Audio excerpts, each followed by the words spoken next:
Guys, the first one, always look for what are the risk factors, right? Somebody who had a spontaneous preterm birth at 30+0, but the scan shows it's okay, right? I'll show you the slide towards the end of it, what it is, okay?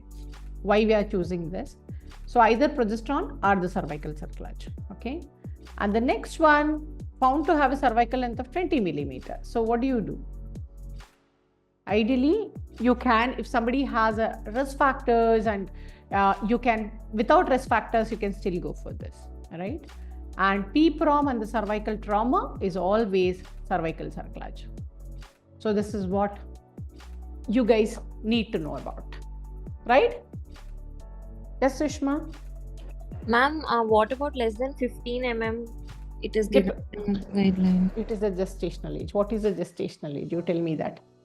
You're talking about the, are you getting confused between the definition of the preterm labor or for the history indicated cerclage?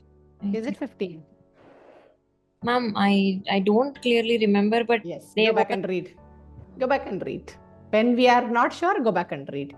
If you're still confused, you can always ask me. Okay.